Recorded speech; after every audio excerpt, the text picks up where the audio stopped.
Cloud. All right, everyone. Well, good evening. My name is Misty Welter, and I am the Director of Coaching out of Kansas City.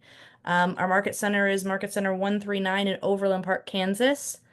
And so that is who I am, and we are here today to talk about strength in relationships. This is a subject that I find very passionate about because I like to build my business and the people around me based on relationships. And so I am going to share my screen with you so you can see what I'm talking about it as I go. PowerPoint, there it is. All right. Now I gotta hit that little button so I can so I can see you all again. There you are. Fabulous. The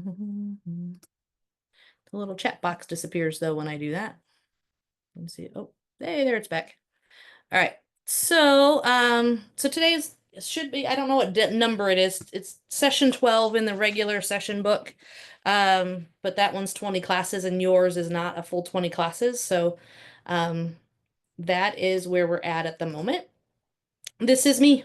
I've been licensed since 2013. I am the director of coaching here in the office. I am the mom of 3 adult children. My youngest actually turns 19 next Monday, which is scary in and of itself to think about. I ride my motorcycle every chance I get. My boyfriend and I, we have 4 between the two of us, and so we have a his, a hers, and us, and then it's a fun run around, go fast bike that we share.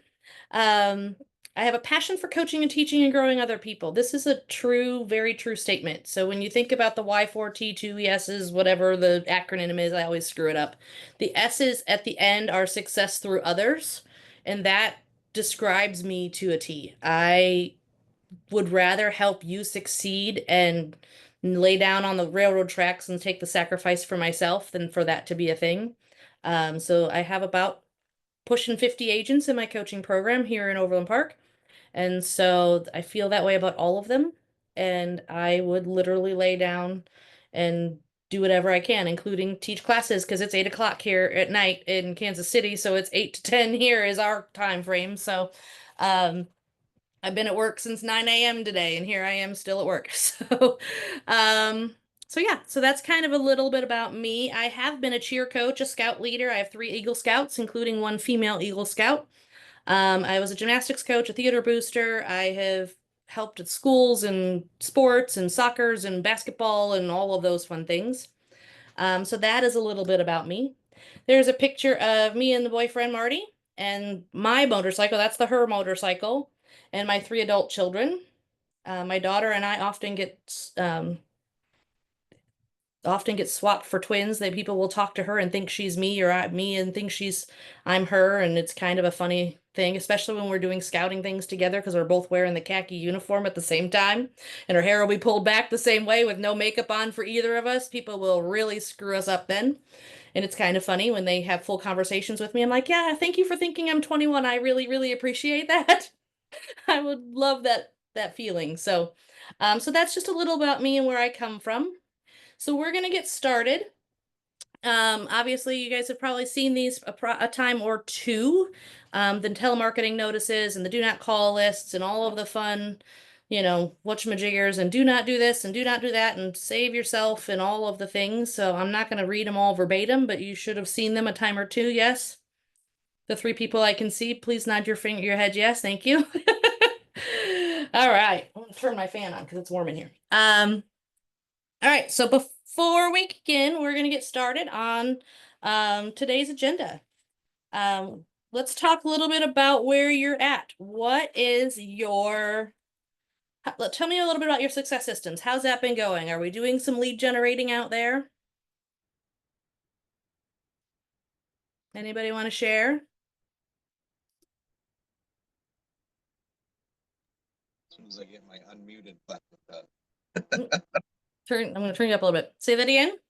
Oh, I was just unmuting my button. Let's see. Yesterday, I went out and to some hobby groups that were in some parks within pedaling distance, and like, well, I have a drone. I brought the drone out and used it to film, and we were making friends, and I mean, I just thought hobbying is a good way for me to lead gen.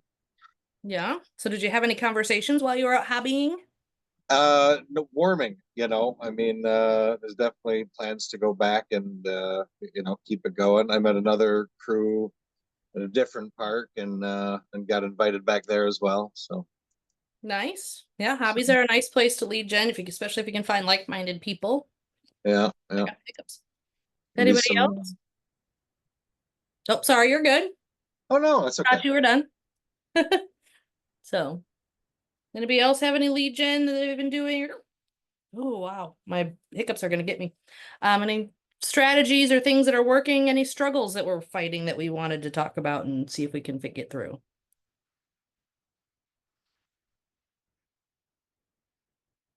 All right. So everybody's doing fantastic and reaching their goals. So what are we doing here? I'm kidding. I'm kidding. I'm kidding. So has everybody been meeting with their accountability partners? Did you guys do that on the Zoom version? Have you guys got accountability partners or that you're talking to and working with?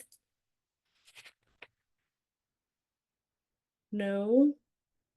Does everybody have one in their office? Do they have an accountability partner? Oh, I see one yes. So maybe you should find one. Magic, right? So does everybody know what a accountability partner is? 2 yeses, 1 no out of the 3 faces I can see. Oh, hey, there's another face. I love it. I like seeing faces. So, an accountability partner, for those of you who are new or you don't know, is someone that you check in with on a regular basis for 10, 15 minutes. It's not intended to be anything big deal, to just kind of, hey, what are your goals? What are you working on? What are you struggling with? How can I help? And you kind of bounce back and forth. All right, I'm going to make 10 calls today, or I'm going to talk to 10 people today, and I'm going to make a social media video, and that's my goal for the day. And then the next time you talk, you're like, so how did those 10 conversations go? Did you make your post? Yes or no? And then what are you struggling with and how do you overcome that? So it gives you somebody to have that conversation with. Hey, I see somebody I know. Hi, Nick.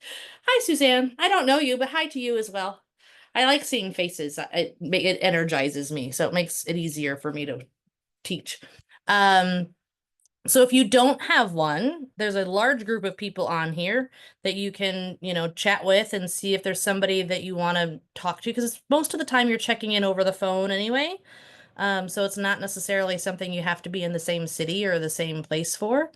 Um, I always am kind of a fan of trying to find somebody who has a different personality than me, because if you have a different personality and you do any kind of script practicing or whatever, it's easier because they're going to have a different response than what you would assume because they're not your personality. So if I'm an extremely extroverted person like myself, if my accountability partner is an introvert, then they're going to respond differently when I'm practicing my scripts on them. Am I too abrasive? Am I too loud? Am I too something, right? Versus if we have the same personality, they're going to think, yeah, you're doing great. Just my personal opinion. But there is some people in there that are putting out there, we're finding one, need to find one. So feel free to chit chat about that on the side if you'd like and find accountability partners. Like I said, and you can share phone numbers or emails and kind of connect that way. And accountability partners can sometimes be a group of 3 or 4. However, you don't want to get too much bigger than that because then it takes more than 10, 15 miles. Oops. Type it in the chat, Michael, because that's really blurry and we can't see it. So, yeah, so if you guys want to find those, that's one of those things that in Ignite, when we do them here in person, that's one of the things we do like on the first couple of days. So I know in Zoom it's a little bit difficult, but it doesn't mean that it's not possible. So feel free to connect with people and create those connections. And on the same time, if you find somebody in a different city than you, you might end up with a referral partner somewhere if you find somebody that needs a referral. So it also can build those relationships as well. Because today is all about building relationships. All right, so I'm going to read my notes. So today's agenda, The first thing we're going to talk about is establishing mindset, because to be able to establish a relationship with somebody, you have to be in the right mind. If you are constantly considering that they don't want to talk to you, it's probably not the right mindset to build a relationship. We're going to identify your goals. We're going to devise a plan, and then we'll kind of talk about some ahas and homework, and then we'll talk about daily success system. All right. So we're going to apply follow-up principles for leads and leads to contacts. And I've got some fun tools I'm going to share with you that aren't really a part of Ignite that I already sent to Alana to email out after class. So we'll share those as with you as well. Create a 36 to convert touch plan, design and use the MOFR messages that generate interest, develop a strategy to grow the number of contacts in their database. Who needs more contacts in their database? Everybody say yes. We all need more contacts in your database, right? All right. So let's talk first thing about mindset. What mindset do we need to have to successfully nurture our relationships with our contacts? You know, the idea is that people will work with people that they are have emotional proximity to. So our goal today is to, it's going to sound bad, is to take mind share out of somebody's head. So if you think about, you go to Chick-fil-A. Anybody ever go to Chick-fil-A? And you ask them a question or whatever, what's the things that they say to you? Does anybody know what they say? You ask them a question or you say thank you? April knows, Olivia knows. My pleasure. That is what they say. That is their script, honestly. You know, I know in real estate, we talk about scripts or conversations or, you know, those types of things, but honestly, that's their script. But do you believe them? When they say it's my pleasure, do you believe them? Right? So if you were not at Chick-fil-A and you were someplace else and somebody said the words my pleasure, would you think of Chick-fil-A? Quite possibly. That means Chick-fil-A has a piece of your brain that's connected with those words. When somebody says my pleasure, you think of Chick-fil-A, right? Similarly, if you think of those tissues that you blow your nose with, you usually think of a certain company or a certain brand. Anybody know what that tissues are? Puffs. Yeah, that's one. Kleenex. That's the one that most people think of. They'll even say, hey, they'll even call it a Kleenex, even though they buy Puffs as their brand, right? Because Kleenex has taken a piece of your brain. That's what you associate a tissue with, a Kleenex. And so they've got a piece of your brain. Our goal in building relationships is when somebody says the words real estate or buy a house or sell a house, we are the piece of their brain. Does that make sense? So our goal is to take a piece of their brain. So people will work with the agent whose emotional proximity, which is that piece of your brain, to them that is the strongest at the time that they're ready to make a move. So when they are ready to do a transaction, you need to be the person that's in their brain, right? So you want to be that person that's got that mind share. People will choose the agent that is, they have a relationships, right? Have you ever, I'm sure some of you have had some transactions. I don't know what everybody's history is, but if you were to close a deal, like you build this relationship, you go into a contract, you buy a house and you close on it. But all along you could say, oh, it's all about the people. It's all about, I enjoy our relationship and all of that. It's not about the money at the end. But then you close on the deal and you never talk to them again. What does that tell their brain? You can unmute and talk too, just so you know. Tells their brain that you fibbed to them. Mm-hmm. Yeah, it tells them that it is about the money because once that transaction was over, you stopped talking to them. So when we build relationships, we want that to only be the beginning of our relationship, not the end. The transaction is just the start. So once you close, that's just the beginning, because my goal is to be in business for a long, long time, right?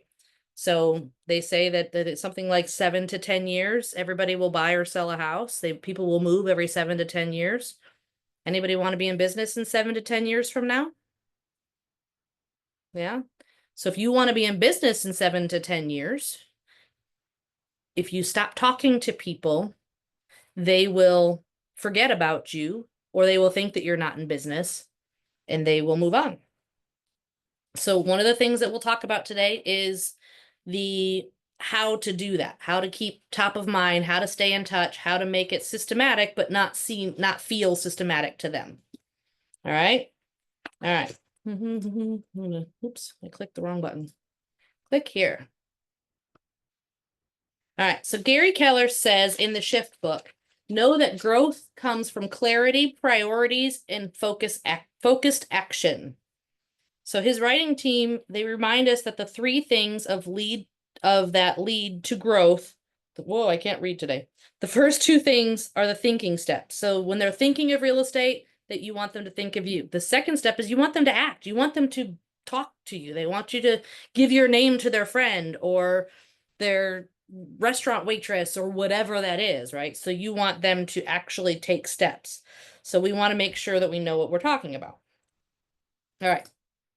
So has anybody seen this before? You guys have seen this before in a class already? Yes. Yes. All right. So this is the lead generation and database model, right? So previously you worked on the tools to convert leads into contacts, right? That was previous class. You've done that where you worked to move leads into contacts as agents, and we prospect to market to bring leads and contacts into our database. Who remembers how we define the difference between a lead and a contact? Who knows the difference? Michael, go ahead. A lead is a one-way conversation and a contact is a two-way conversation. Is that right? Mm-hmm. Yep. Yep. So I was a big open house person, so I had a lot of leads from open house people and keeping in touch with them. But the contacts is once they start becoming a two-way conversation. And once they start conversing with you, that's where the relationship starts to build. So what makes it important to move people from a lead to a contact?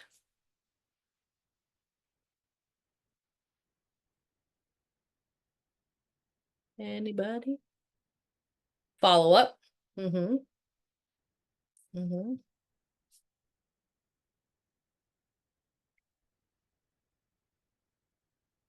Starting your funnel.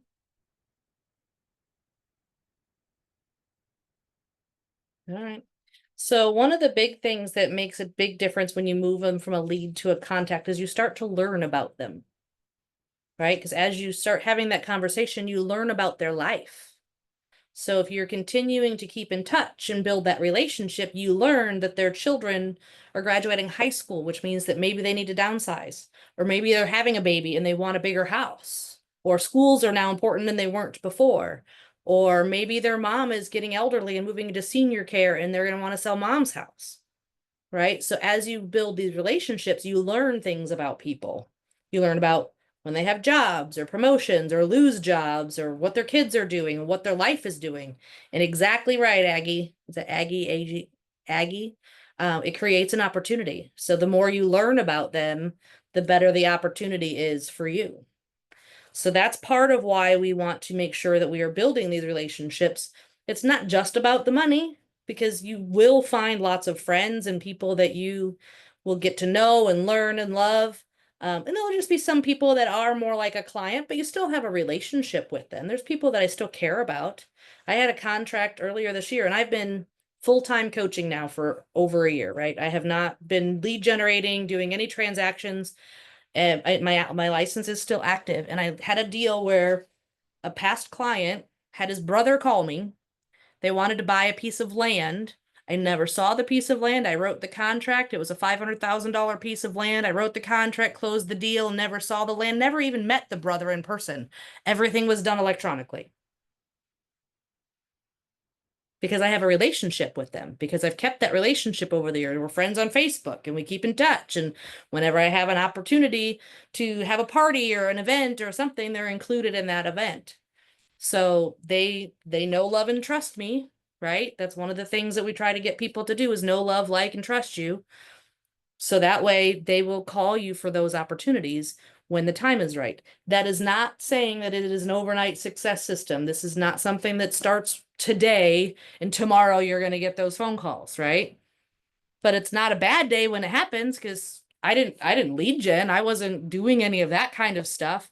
The call just came and the deal just happened in my lap. All right, great. So as you build relationships, those things will happen to you. Typically, agents or people out there will know multiple real estate agents. However, not everyone is someone they want to work with. So you need to find the way that you want to be the person they want to work with. Make sense? All right. One of the things in the Y4C2TS's whatever things is that C is communication, right? I can never say that acronym. I know people say it like it's nothing, but I can never say it.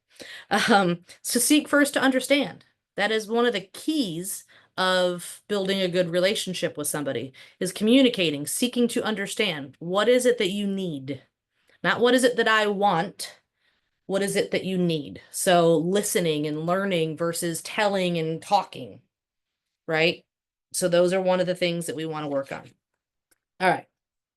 Focus on building relationships and take market share, or as I like to call it, that mind share, right? You want that piece of their brain. We all intend to be as successful as real estate professionals. Success is built on relationships.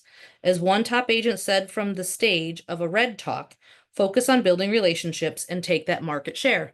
That literally is this piece that I'm talking about, that little piece of mind share. So when somebody says real estate, their brain tricks to you, right? I'm sure that if I said plumber, you have somebody on your brain. If I said spaghetti, you have a restaurant that you like to get Italian food at, right? There's certain things that will trigger your brain in all types of parts of your life. You want the real estate trigger to be you. So, all right. So today's conversation is tomorrow's transaction. Okay. So let's establish a mindset around the following to follow up with our context. If your database is a garden, so think about it this way. If your database is a garden, okay, and then your leads are the seeds. So the people that you've met, not necessarily the people you have relationships, but those leads, right? They're not contacts yet, are seeds. Your contacts are the plants. Okay, so we're visualizing here. Okay, it's a garden. We put all the seeds out. The contacts are the plants. What do you think about the expression on the slide of today's conversation is tomorrow's transaction, and how does it affect your mindset? So the idea is, if you're building a conversation, the conversation is the water, and you're watering all of those seeds. Has anybody ever watched grass grow? Do they all grow at the same rate? Mine never did. They all kind of go like this, right? So when you're growing grass or growing some sort of plant, you plant 1,000 seeds and they all start to spark at a different time. The plants are those conversations. When they're full grown, that's when they turn into a transaction. You can't expect them, even if you watered them all the same, they're all going to grow at a different rate. They're all going to become a transaction at a different time. So to expect them to all turn into a deal tomorrow is asking a lot, right?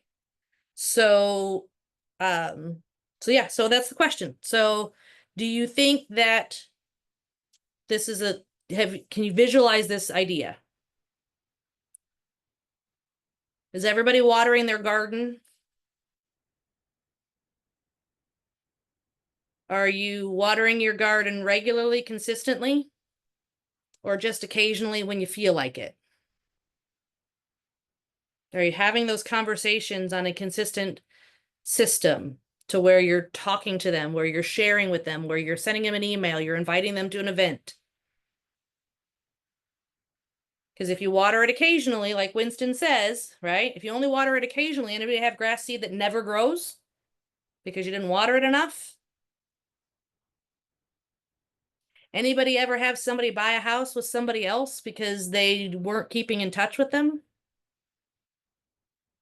That's a hard one to deal with. That's never a fun day when you've got somebody that you're close to. I've had friends that have bought with other people, right? It hurts. It hurts. Yeah. Sierra's right. The worst sting is when all of a sudden you're driving through your neighborhood because you're going to start tomorrow, right? I'm going to farm my neighborhood tomorrow. I'm going to do an event for my neighborhood. I'm going to do all these things. And then you drive down the street and somebody else's sign is in the yard. Well, crud. You feel like you're fertilizing now, no plants in your garden yet. That's okay. Don't stop. Okay? Now, you also don't want to flood it. You don't want to overwater and make them feel pressured. So be careful. But you do want to continue to water. We're going to talk about a system on that here in a second. All right. All right, this is from the Shift book. Once you meet your new contacts, you either do business with them immediately or you don't. Either way, once you've met them, you put them in your database and you stay in touch with them forever. I'm going to emphasize that word, forever. As my broker likes to say, or until they take out the restraining order. That's an option. We don't want to keep it. If they take out a restraining order, cease and desist. I promise. It's a good idea. But otherwise, you want to constantly and consistently keep in touch with them. I had an open house contact that came in one time. And if those of you that were in my open house class in my office recently, you've heard this story. But I had somebody that I'd met at an open house. They came in at the very last second. She's like, hi, we live next door. And we just found out that my husband got transferred to Chicago and we need to move and da da da da. Here's my information. I don't have time to talk to you right now, but I wanted to make sure I met you so that you can sell my house. Great. Love it. Wonderful day at an open house, right? Yay, excited. And so I follow up and I call and I write notes and I email and I call. And I send invitations to events and I do different things and I da da da da da da. 18 months goes by where I am constantly never once does she answer the phone, never once does she respond to an email, never did she do anything that indicated that she was receiving anything that I sent to her. Okay? I was like, this person doesn't know who I am. They talked to 20 other people. They've already sold, whatever. I get a phone call. Hi, I don't know if you remember me, but we met at an open house last year sometime. And, well, my husband got transferred to Chicago, but we decided that because my son was going to be a senior in high school, that he was going to go to Chicago and I stayed here with him while he was finishing his senior year. But now we're ready to sell our house. Can you come over tomorrow? I got that call on a Tuesday. I signed the listing agreement on a Wednesday. Put it on the market on Friday, sold it by Sunday. Her conversation with me was, your magnet's on my fridge, your note is next to my bed. Every handwritten note that I had sent her, if you're not a handwritten note person, I promise is a good idea. She had them in her nightstand next to her bed, and her card on her bulletin board on her desk.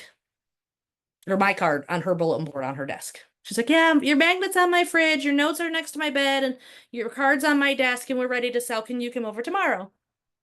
Never did she respond. Never did she reply. Never did she indicate that I texted or called or emailed or nothing. So when I say forever, I'm not kidding. What kind of note did I send? I'm a big handwritten note. Yep, a little handwritten note card.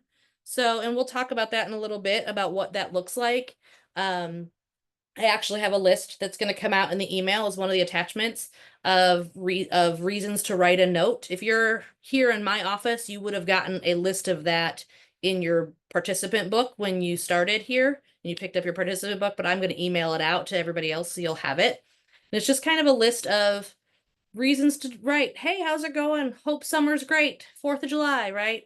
It's those personal contacts of just different things. I like St. Patty's Day, I put little dollar scratch off tickets in them, and I write in there, hey, when you win the lottery, let me know and I'll help you buy your dream home. Because, you know, we know that the $1 scratch off ticket's going to actually win them enough money to buy a house, but it's kind of a funny little stitch that I have on them. So, so again, that's part of what we want to do is we want to keep in touch with them forever.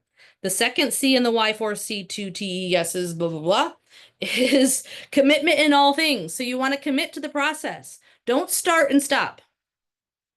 Okay? Don't start with the idea that, okay, I'm going to call 100 people and then, well, if nothing happens, I'm going to do something different. What happens if 101 is the one? Sort of starting and stopping, you don't want to do that. Commit to something. Do it really well. Whatever your lead generation strategy is, do it really, really well. And then if you don't like it in 6 months, 9 months, or whatever, then start to change it. But get really good at it first before you decide, this isn't for me. I don't care if it's open houses or cold calling, door knocking, whatever your lead generation strategy is, commit to it and do it. And just do it until. And once you're really, really good at it, if you still hate it, then you can switch it. But don't switch it until you're really good at it, because you just never know. Okay? All right. Next slide. I know I sound like a lecturing mom up here.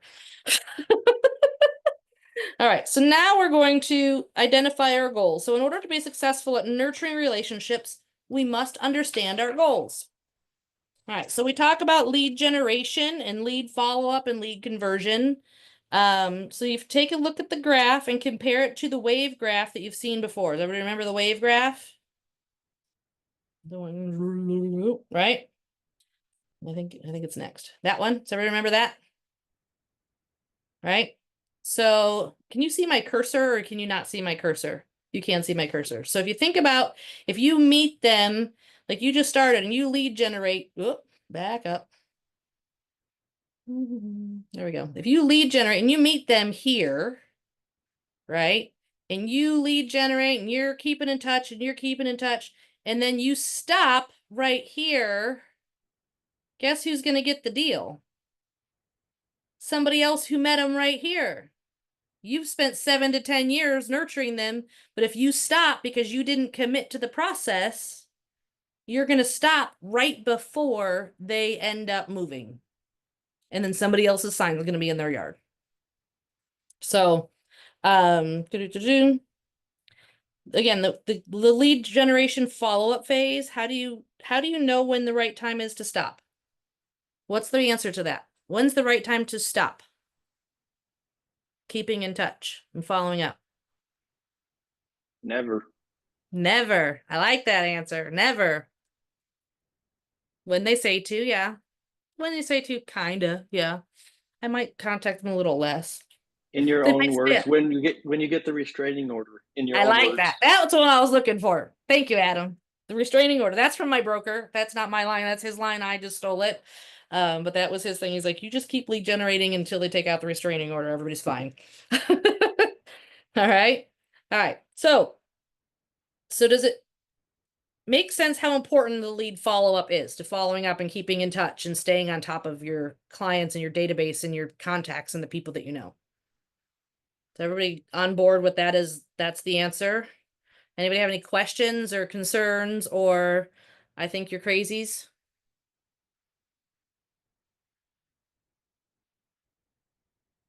All right, sounds like everybody's on board. All right.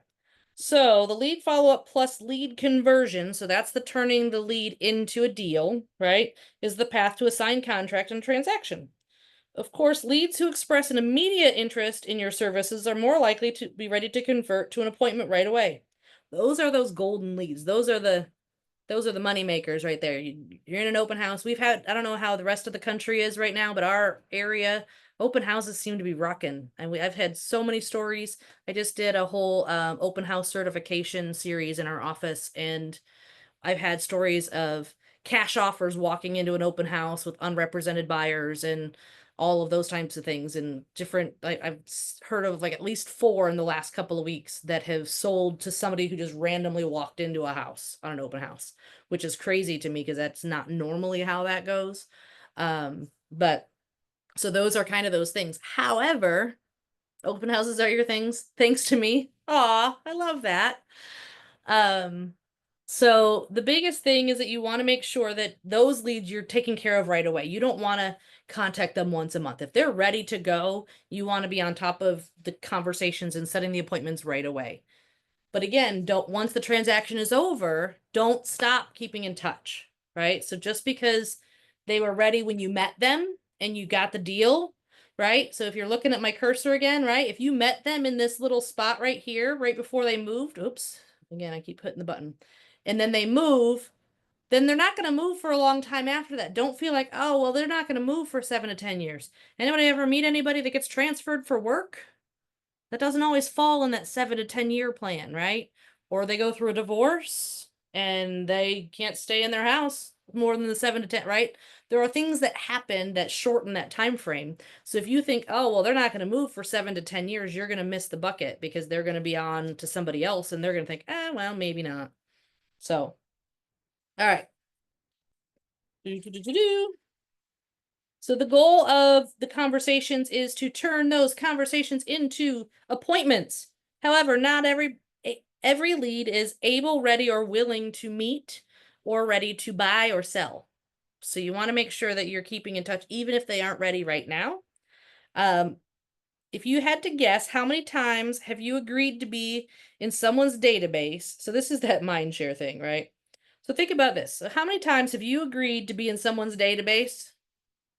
Anybody have that spam email because you wanted a discount or you wanted a thing or something and you registered for something and you don't really care? But all of a sudden, randomly, you might decide that you do need that, wrinkle cream because you're approaching 50 and you decide that whatever that wrinkle cream is that's showing up on Facebook might work for you. But a couple of years ago, when I started getting the text messages or the random emails, wasn't on my agenda, but the extra little gray hair showed up or the wrinkle showed up, and I'm like, now it's top of mind. So I'm in that move phase, right? Because now I'm ready to make an action. Well, who am I going to buy it from? Whoever's been sending the texts, whoever's been sending the emails, whoever's been keeping in touch with me, right? So part of, one of the things that I hear a lot from agents is, well, I don't want to sound like I'm a nag or I'm burdening them or I'm, over communicating with them. They signed up for it, that you ask them, they're people that you know, right? There's an unsubscribe button on all of those command emails that go out, right? So you can, all of those automated smart plans, they can unsubscribe if they really don't want them. And they may not want them until the moment that they do. In that moment, you want to be the email that's in that box. You want to be that phone call or that text message or that conversation that they think about immediately. Okay? So, all right. So Misty, to that point also, I would rather be annoying with a deal than not have a deal. Yeah. Think about it. The other thing that I think about a lot too is that being annoying with the deal is, I had a friend, a former friend now, ironically enough, that they went randomly on a Sunday, went through a new construction tour, walked in that office just to look around, ended up buying the house and signing the listing agreement because the agent there said, oh, well, if you buy our house without a listing agent or without a buyer's agent, we will list your house for 0%.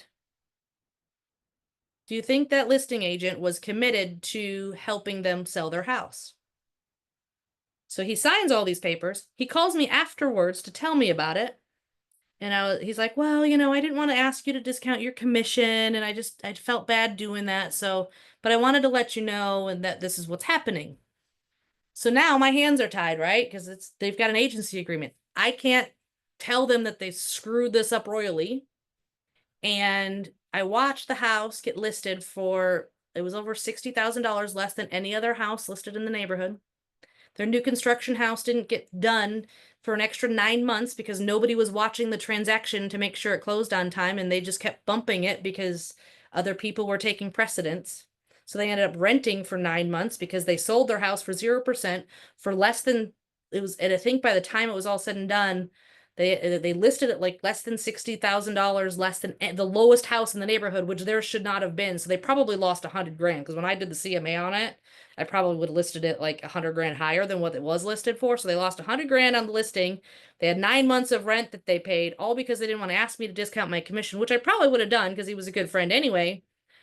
But so you didn't pay commission, but you lost over $100,000 plus 9 months of rent. I'm thinking you paying my full commission would have saved you some money. But now my hands are tied because you've got an agency with somebody else and I can't do anything about it. And that's a really kind of like when somebody else has got a sign in their yard that that's a really hard one when somebody that and I literally talk to him every single day at that point in my life that he and I literally talked all the time. And I can't talk to him about the biggest thing that's happening in his life is buying and selling a house. Because he didn't want to ask me to cut my commission. And so afterwards we had the conversation and I was like, you just so you know, this is what I would have listed it for and why I would have done it that way and how much money I would have made you after it was all done and closed and whatever. I was like, he's like, yeah, he's like, I realized about 2 months into it that we had screwed up, but we were already, you know, under contract and da da da da and all the things. And so, but anyway, so the idea is that you want to be that annoying person, because think about it, that you're giving to your friends and family. That's also a thing that I hear. Well, my friends and family, they know I'm an agent. They know, but do they believe you? Do they believe that you're doing your job? If you're not connecting with them and keeping them up to date on market stats or helping them with ideas for their house, do they believe that you're out there as an agent working, or do they just believe you're their friend? Right? Have you told the people that don't live near you that, hey, by the way, I can pre-interview agents all over the country and get a referral fee from it? Just because you can't buy a house, I'm from Michigan, just because I can't help you in Michigan buy or sell a house doesn't mean that I'm not valuable to you. It means that I just need to make the connection, and I'm going to go out there and I'm going to interview multiple agents because I know and love you. I'm going to make sure that they're the right person for you, because that's the relationship I have with my mom and my brothers and my friends and my aunts and uncles that live in Michigan still. Right? So if you're from out of state, wherever you are, when I go up there, I go to the different offices up there and I kind of go around and meet new agents that are up there to see if there's somebody else that might be on my referral partner list that I need to go and meet. So building those relationships, not just where you currently live, but building them elsewhere and building them with agents is also a value to you. So that you're building them, especially if you're from multiple parts of the country and lived in different places and you have friends and family at different parts of the country, building those agent relationships can be just as important as building client relationships. Make sense? All I right. 100% agree with that, Misty. And another pro tip about all of that is when you pop into a Keller Williams office to meet other agents, you now have a business write-off. Mm-hmm. So remember that you're running a business. So the family trips just turned into a business trip. Mm-hmm. Now there is a certain amount of business to pleasure ratio that you have to meet. So talk to your CPA, because I'm not going to give you any of that advice. But there is certain ratios that you have to meet. But I could write off a lunch, or I could write off the gas for that trip, or something along those lines, right? Because it depends. There's a lot of things that go on there. So the quality and the frequency of the follow-up often makes the difference. If you're just sending them, hey, I listed a house stuff, maybe not the best quality of contact, right? But if you're sending them information about, hey, here's some information on what you can do to upgrade your landscaping for a better curb appeal, right? Which is going to increase the value of your home.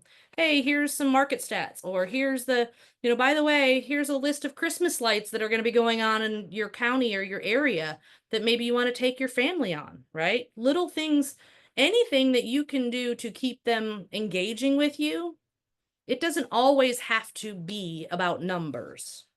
Because if you talk to someone like me and I'm in your database, if it's only about numbers ever, we're not having conversations. But if you send me a list of Christmas lights, I'm probably gonna be like, oh, thank you. And I'm gonna take that magnet or that thing and I'm gonna stick it on my refrigerator so that I can see them all Christmas long. And guess what? My logo is on there now and it's on the refrigerator all month of December. Right? So different things can be impactful that aren't necessarily just about buy and sell real estate. So keep that in mind. I like to follow that 80-20 rule. Anybody have that 80-20 rule in their head? 80% non-real estate, but maybe house related. How to improve my house. Here's my contractor. It's that time of year to clean out your gutters. Here's some landscaping tips, those types of things. And then 20% about market stats and, hey, this is why you need a realtor to help you with this process, or, those types of things, right? I'm a big fan of that 80-20 rule. Recipes do work, yep. And somebody mentioned what kind of handwritten notes. The nice thing about a handwritten note, think about to yourself, when was the last time you received a birthday card in the mail? And how many? Maybe one? My mom sends me one every year. Or a Christmas card. People don't even send real Christmas cards. Like they send pictures sometimes, but they don't actually send a handwritten Christmas card. If you were to send those to your database, guess what people do when you receive that card? One, it's the from your insurance agent. Yeah, my dentist also sends me. He usually sends me like a Happy Thanksgiving card, though. Think about if you were to go to your mailbox and there's a pile of bills in there, and there's one little envelope in there with a handwritten address to you. You don't care who it's from. Guess what? What are you going to open first? The handwritten note, right?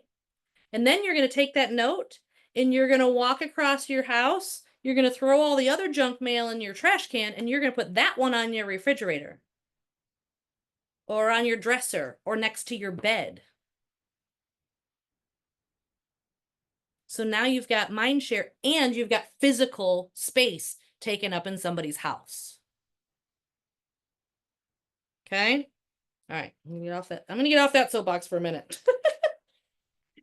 On the handwritten notes, though, a good way to do that is just put that on your, and I have trouble with the acronyms too, like you, Misty, but the DTD2. Yep. Oh, we're going to program. talk about that. Yeah, so I got it on add steroids those for you. Perfect. All right, that's what I want to see. We'll get to that. We will. But I I just think wanted it's to say it's that like 3 or 4 slides down. We're going to get there in just a second, I promise. I'll shut up then. No, you're totally great at it. I like the interaction, so I'm good. I'm good. I just got to make sure I don't talk too much because I tend to go off on tangents and soapboxes and then I keep talking. So I got to eventually click the little slide. That's what I should do, Olivia. Next time, instead of having you just let people in, I should put you in charge of the slideshow so that when I'm talking too much, you can just flip it. And I'm like, oh, I should probably talk about a new topic. All right. So we're identifying. So the goal is to stay top of mind, right? Did you know that in the NAR statistics, and I think this is on page 12.4 of your participant guide if you have a paper copy or if you're watching the digital, something like 74 to 75% of all buyers and sellers spoke to just one agent before they made their decision. I don't care what your presentation looks like, folks. You don't have to be the best. You don't even have to have sold a house before. You just have to get to the table. Because 75% of the people are going to hire you. You just got to get there. Okay? You're good, Olivia. It's all right. You don't need to unmute because I'd have to send you the whole PowerPoint and all that. It's a whole thing. And it says that only 15% of that 75% even considered more than one agent. They only interviewed one. The 75% only actually talked to one, but only 15% of that 75% even considered talking to a second agent. Right? So what does that tell me? It tells me that I want to get to the table, whatever that is. So that's that conversion of getting to the table so that I can get to that appointment so that you can get the contract. Okay, so the goal is to get to the table. You want them to think of you. Do you remember discussing before how many real estate databases each of your leads you think are in? Did they talk about that before? No, maybe not. Think about how many databases you're in for other real estate agents. How many leads, how many emails do you get a day from other agents that you may or may not have actually signed up for? Right? Your clients are probably getting multiple, not just yours. What's going to make them open it? Something of value. You need to send them something that is valuable to them. So something that makes them open it. If you're just putting your social media ads, the same thing, they talk about clickbait. If you're only putting, hey, I sold a house, here's the closing. People get annoyed with that. They're like, okay, another house, whatever, right? So, but if you're putting, hey, I'm out putting signs in the yard, or I'm walking the neighborhood, or I really enjoyed working with this family as we overcame some hurdles to get to the closing table, then you're a person. Now you care about people. right? If you're helping them with things in their house, hey, I just had a great experience with a plumber. Anybody need him? Right? Put his name and his social media out there. Advertise your vendors. They love that. And then when they go to your client's house and represent you, then they're talking you up to your clients or to the people that maybe not aren't your clients yet, but just people that know you. If you refer your vendor to them, then they are ended up, then they're like, oh, he thought Misty was great. I'm gonna call Misty when I go to sell my house. Right? I have a whole neighborhood Facebook page, and I referred my plumber to like a couple, 2, 3 people in that neighborhood. Now it's really funny when I watch the Facebook page, everybody in the neighborhood is also referring my plumber. I don't even have to go out there and refer him because he's out there working and he's doing a great job for everybody. And guess what? When he's out in my neighborhood, guess who he's talking about if they're talking about real estate? Because that's where I live. That's my neighborhood, right? So I don't even have to refer him anymore because like he just knows this is my little pocket of the world. And so if you're in that neighborhood, he's going to be talking about me because I've got his mind share because I referred him. He hasn't bought or sold a house, but I'm taking his mind share and then he's sharing it with people too. So they don't have to be people that are buying and selling right now. They're like walking billboards, people are. So if you've got a piece of their brain when they think real estate, they're going to go out there and talk about you to everyone. Okay? All right. So here's your mind share. So that's 74, 75%. So 10% talk to more than one agent here, 11% sellers. I mean, this is really an easy thing. All right. So back to our goals. So leverage mind share for referral business. Again, that's those out of town people. That's your vendors and what are you doing for your vendors? Are you taking care of them? Are you talking to them regularly? Are they in your database getting any information you're sending out to your clients? Are they getting value from you even if they're not buying and selling a house? So if they're not buying and selling a house, what happens if they're out there in the world in people's homes every single day? Plumbers, electricians, roofers, contractors, handymen, all of those guys, they're in people's homes every single day. And when somebody talks about real estate, are they thinking of you because they're your number one preferred vendor of that area of expertise? I'll tell you a little story. This is a little bit more serious, deep story. Several years ago, I had one of the scouts in our scout troop. Within 9 months of each other, both of his parents passed away. They had no savings. They had no life insurance. They were upside down in their mortgage. They had nothing for these poor kids. They had 2 teenagers in high school getting ready to go to college in a house that was worn down because both mom and dad had physical handicap issues. So the house was not maintained. They had no savings. Again, they were totally broke, upside down. So I put out the call to all of my vendors. And for $5,000 out of pocket, which a lot of people had donated cash to as well, and a lot of labor and love, we flipped the entire house. And when I say for $5,000, we're talking exterior, interior paint. We're talking new flooring in the entire house, new front doors, several doors inside the house were damaged because mom was in a wheelchair. So a lot of the doors were banged up from the wheelchair. My plumber was there on a Sunday, like fixing because every sink in the house leaked, every toilet wasn't stable. They had different things everywhere. Literally, it was $5,000. It probably would have cost about 50 grand just for the materials. But my contractors were in there donating their time, donating their money. And we got the entire house flipped. I comped my commission so that because every ounce of proceeds that were coming from that property was the only account that was going to send those kids to college. Sam, who was the same age as my son, is graduating this spring from Missouri University. So That is one awesome story. Thank you. Relationships with your vendors are valuable. My lenders, they didn't have a contractor. One of my lenders, he smokes meat. He brought in smoked pork sandwiches for the entire work crew and all the scouts that were there helping paint and scrape wallpaper and doing all that. He brought food instead because he didn't have a contractor business to do things with, right? He brought food. Another friend of mine who was an agent, actually, she has a Kona ice truck um as a side job. And so she brought the Kona ice truck and gave Kona ice to everybody working, and then sold Kona ice and went around the neighborhood to the neighborhood and used all the money and donated it back to help pay for some of the materials we needed. Because we needed things like paintbrushes and things like, but yeah, we had the entire interior, exterior repainted, repaired, new flooring. Um, we had new windows put on the front of the house as well. That was the biggest expense that we had. We used whatever the sunshine windows. They even donated the labor. We paid at cost for the cost of the windows, but I got them to donate the labor. Yeah, I mean, so we did the whole thing. And it was $5,000 out of pocket, which we actually had raised in donations from the different fundraisers we did as well. So those kids got to go to college. They got to thrive in their life because I had relationships with my vendors.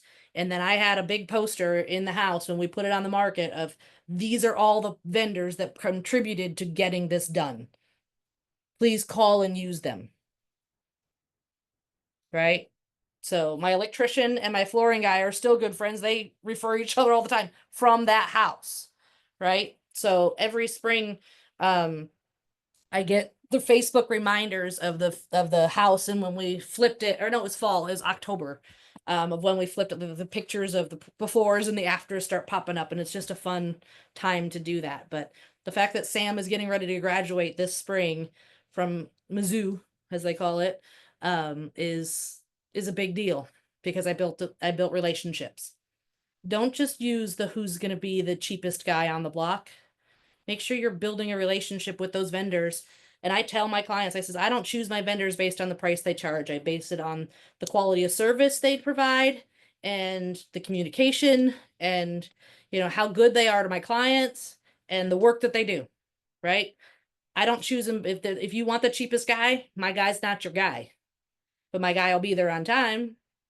My guy's going to show up when he says he is. My guy's going to live up to his word, and he's going to meet the quote that he gave you, even if he misquoted it somehow. Right? So those are different things that you can build when you're building a vendor relationship. So, and it's not just relationships with lenders, it's relationships with anybody and everybody that deals with a house. So be ready for those referrals and those referral businesses. Misty, as a fellow coach, that's one thing I like to remind people of, is that we often confuse being in real estate with selling properties, but it's actually, we're in the people business. We make connections. That's what we do. And that's where the true beauty in this business is. Yep, that's exactly right. That's exactly right. Let me read my notes here real quick.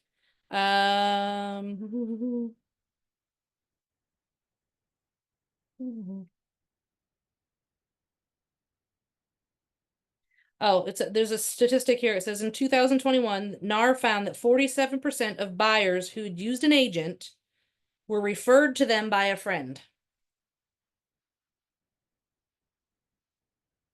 So if you're building relationships, just because they're not ready to buy or sell a house now, doesn't mean they're not going to, right?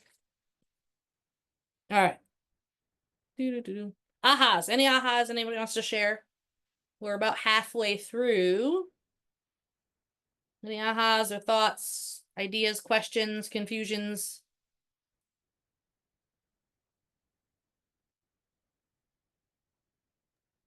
Oh, wait. I was gonna say, just to remember that when we're trying to stay top of mind, there's more than one way to provide value when you're dealing with your clients in your database. It's not just about selling the house and creating a value as a real estate agent, but sometimes the value is connecting them with a fence builder, with a plumber, just like Misty said. So that's where we present ourselves and show that we are still relevant and we have very good connections. And when we can connect people like that, business comes. Yep, absolutely. In the comments, I see the transaction is just the beginning. Yeah. Especially if you meet him at like an open house or a cold call, like you don't have a relationship yet. That's just the beginning of the process, right? Tend to your garden. I like that one. Stay top of mind and build relationships. Yeah, you want to take that piece of their brain. You want to live there. You want to be real estate, Misty Welter. Real estate, Misty, like we want them to be one fluid motion and one fluid connection every single time somebody thinks those words. Right? So, any others before we move on?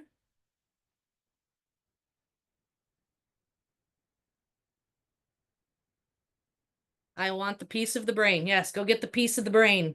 I should give everybody a little puzzle piece. Here's your little puzzle piece to take and be the piece of the brain. Or little brain. Ooh, that's what I need. I need little like brain like erasers things, you know, those little mini like ducks and the little mini things that you can. I need little brain pieces and give them out to everybody. All right. I know. I'm weird. I'm a visual person. I'm an ADHD person, so pictures is what I see in the world. It's how I work. All right, so now we're going to create the plan. Right? So we want to stay top of mind. We want to have goals on how we are going to keep in touch and what we're going to do, right? So to keep every lead and to turn them into a transaction, we need to build a plan so that we don't screw up. So anybody else got ADHD? I got ADHD. I don't know how to put the little hand down in my picture. If anybody's bugged by that, I have no idea how it got there. I don't know how to put it down. So I just raise my hand all the time. I have ADHD. So if I don't have a plan and I don't have a system, there is no plan, there is no system. It just does not exist, right? You know, that old bold law of if it's not on my calendar, it does not exist. This is my life. So now we're going to talk about the 36 to convert. And this is where we get to talk about touch plans. Woohoo! Yay! Communicate with your database. Design every touch to provide value, right? It doesn't have to be real estate value. It can just be valuable. It could be, like somebody said, recipes. It could be Christmas light touring lists for your area, right? It could be an event that you're doing that maybe you're renting a limo bus or something and you're inviting people to go look at all the Christmas lights. So then, you know, events are one of my favorite ways to keep in touch with people because you get at least 5 different ways to touch anybody for an event. You get the save the date, the invitation itself, the reminder, the event, and then the thank you for coming or the sorry we missed you part. And that's just the minimum.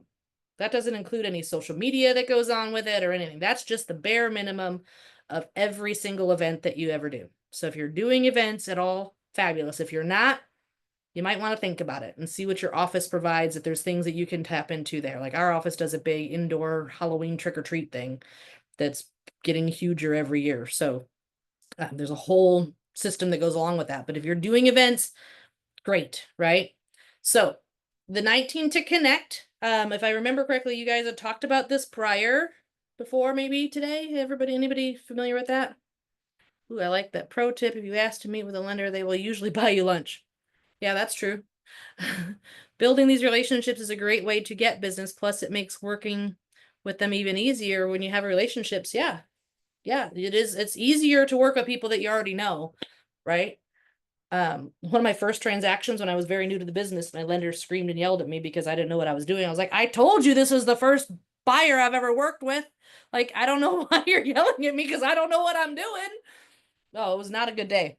All right, so the 19 to connect, right? And these are for your strangers. These are the people that you don't know, right? So 4 touches, quarterly calls, 12 touches, monthly mailers, 2 touches for promotional direct mail, 1 touch annual event party, movie screen, whatever. Events can be big or they can be small, and you can do them together, right? We've got one coming up that I don't even know if everybody in here even knows yet. In June, my coaching program, we're actually doing a client event barbecue in June, and all of the agents in my program can invite their database because they don't necessarily have a large amount of money to put in or whatever. So I'm renting the pavilion from the coaching program, and then we're going to have everybody bring a side dish or whatever and invite their 10 people they have that they want to invite, or 15 or 20 or whatever. And we're going to make it a big event. So it could be a bigger event and you can partner with other people, or you can just, rent a limo and take 6 people with you and go somewhere, right? It doesn't have to be a big deal. Okay. And it doesn't have to be extremely expensive, right? One of my favorite things I did when my kids were little is I would do a little And back to school night, I'd give out the little free popsicles on back to school night, with a little tag that said, welcome back. Here's the last taste of summer kind of thing, And so they would get the little tubes popsicles as they left the school for back to school night. Simple and cheap, but it made a big impression. And kids love it, and parents love it when kids are happy, right? All right. The 36 to convert, this is the one that I'm going to talk about. I'm not even going to go over this plan because I'm going to show you what I've got for you. All right. And the one that you're going to get is even more detailed than this. So this is the DTD2 on steroids version. And this kind of combines the Bold DTD2 and it combines Buffini. Anybody familiar with Buffini? Maybe.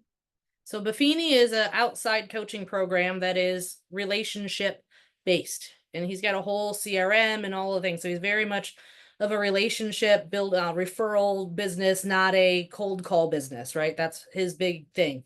But this is how you build those relationships. So what this does is it takes your DTD2 system and call them on all this schedule, right? And you're going to get a copy of this in a PDF in your email after this because I sent it to Alana already. So you don't have to worry about, you can screenshot it if you want, but I don't know when she's going to send it. But it literally tells you each week of the year when to call whoever it is in your database.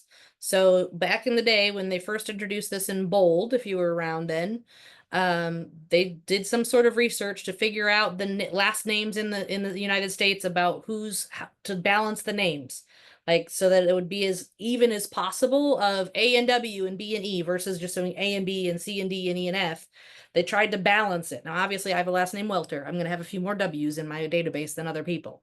But the idea was to try to balance like the M's with the X's because they're going to have a whole lot of X's, but not a whole lot of X's, but you're going to probably have a whole lot of M's, right? Millers and Moores and all of those people, right? So they kind of tried to balance them a little bit more to get you more of an even. Anyway, so it tells you, so if we are in this week here, right, May 5th to 11th, whoa, back up, May 5th to 11th, you're going to call anybody with the last name of an F and G. So if you've never seen this list before, anybody who has the last name of F and G.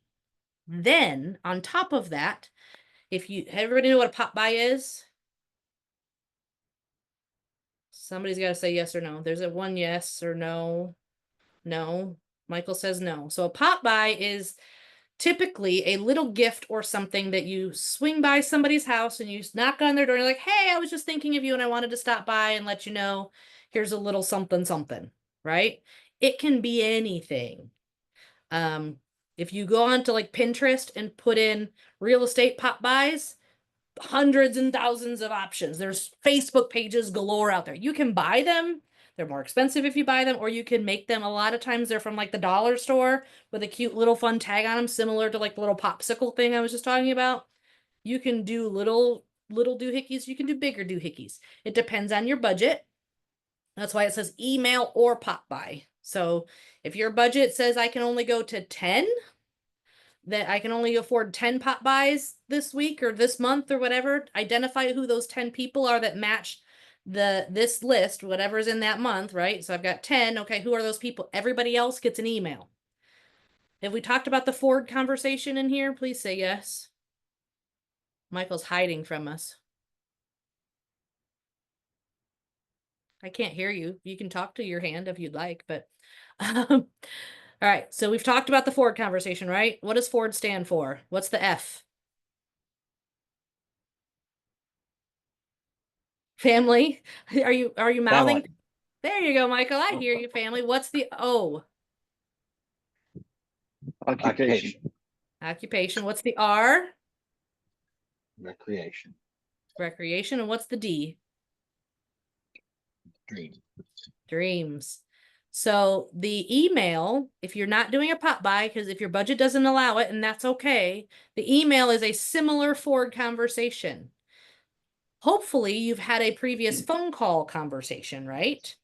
And you say, hey, we talked last month. I was just calling or just wanted to check in and see how Johnny's baseball season ended.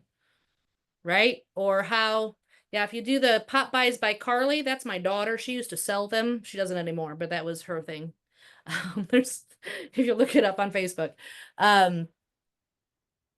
but but so your email is going to have similar forward conversations, but it's not about, hey, buy or sell real estate. It's following up on a personal level. It's a personal email. It's not a bulk spam, everybody gets it email. It's a personal email. That's why there's last names there, right? Then the third column is note. That's those handwritten notes. Those are those money makers right there, those handwritten notes that they're going to put on their refrigerator and save. Right? So if you were doing this system this week, right? It would be F and G would be your calls, B and E is your email, and T and J gets a handwritten note. Okay? Now, those handwritten notes, again, those are just the personal fun things. You could put something as simple as happy end of school year if they're with kids. But it's the goal is to be handwritten, guys. It doesn't have to be 20 pages handwritten. It can literally be a little 99-cent note card that you buy in bulk. I've got them sitting here next to my bed, literally, or my desk. Like literally, they're just little notes you get from Walmart. It doesn't have to be anything fancy, right? But those notes are really going to be a big deal. Make sure you put your business card in there or something to contact you on.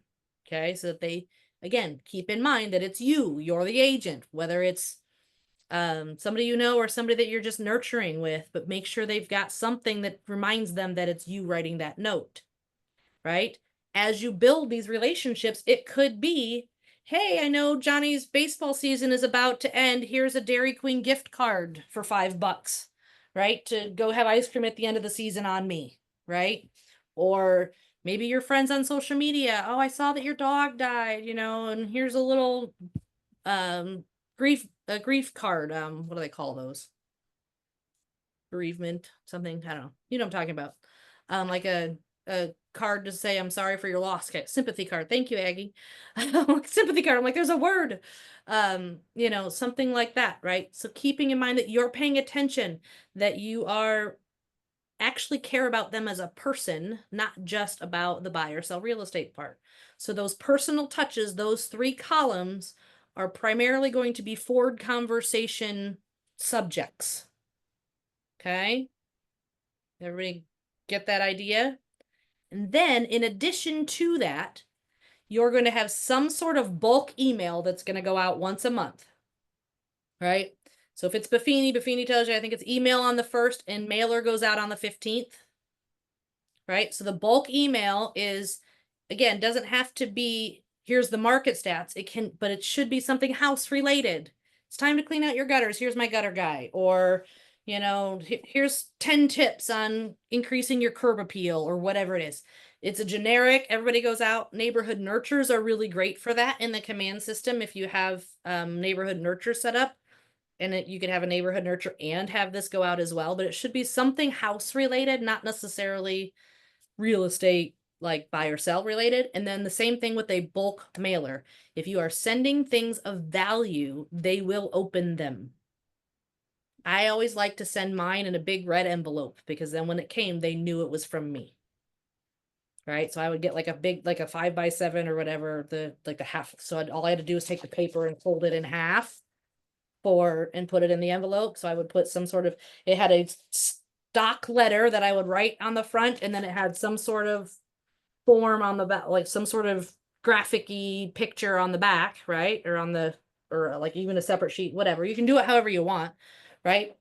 I liked them in the red envelope because then they knew it was for me. I've seen people use postcards. I've seen that work for some people. For me, I find I get a lot of postcards in my mailer. I get a lot of political ones and a lot of different coupon ones or whatever. So it's not as valuable to me, but I don't know everybody's market. And I also don't know your budget, right? Because stamps have gotten expensive. However, I would rather spend $100 on stamps and write handwritten notes than $100 on leads, because those handwritten notes are going to get you more value. Okay. So this is the DTD2 on steroids form. So it gives, if you count, and the reason they're green and white broken down like that is that's the months-ish, right? So every quarter, everybody in your database gets a personal phone call at this system. Everybody in your database is going to get some sort of an email or a pop-by with this system. Every quarter, everybody gets a handwritten note, right? not all at the same time because it rotates them. So in January, they get a call, in February, they get an email, in March, they get a note, and then you go back to April, they get a call, and it rotates them so they don't feel like you're pressuring them, but it's systematized, right? They feel like they're getting the bulk mailers, but if you're only sending one a month, they're not going to care. But this creates 36 touches in a year just by doing this system alone. Questions?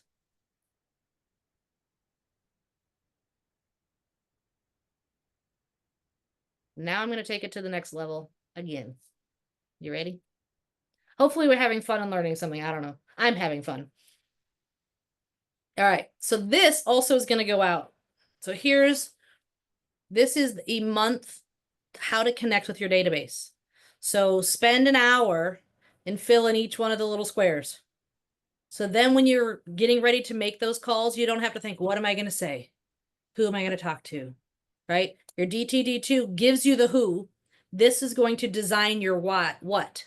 So what am I going to call about in January? I'm going to say Happy New Year to everybody or whatever that is. So that when you call, you've got a script. You're calling all week long, right? Or Valentine's Day or 4th of July or how are the kids? It's spring, it's Chiefs season. Oh, wait, sorry, I'm in Kansas City. Yeah, we don't call it fall around here. We call it Chiefs season. Don't shake your head at me, Adam. I see you. I'm in Broncos country, so I just have to. I'm sorry. So, but this gives you, takes the guessing out of it. It makes it already done for you. Spend an hour and a half, whatever. Just come up with the ideas. What am I going to call about?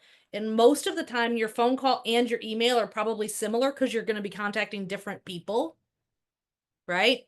You can create your pop-by ideas. If you're going to do those, you can create a budget. You can say, okay, I'm going to spend $5 a pop-by, and each month I'm going to spend $50. I'm going to make 10, right?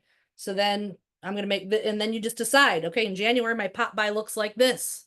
You could have them all made for the entire year and sitting in your office all in a week, realistically. Right? Now, there are ones that in pop-bys can be one of those weird things that you can do them seasonally.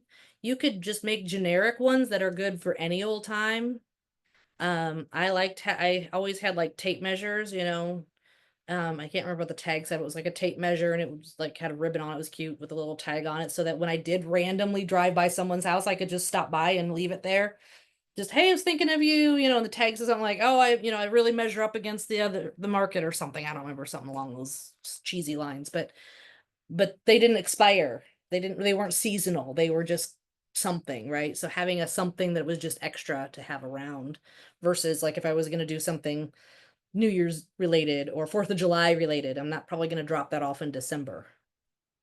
So this is also going to come in your email, is this form, so that you can create your own system of what am I going to say to who, what am I going to email, what am I going to mail about, right? What does that look like? And your system is done, so it takes the guesswork out of it.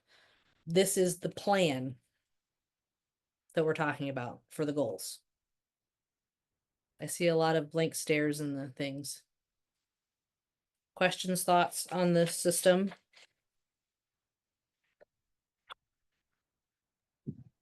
I want to fill it out. I like that. I like that. Anybody else have any thoughts or things they want to do?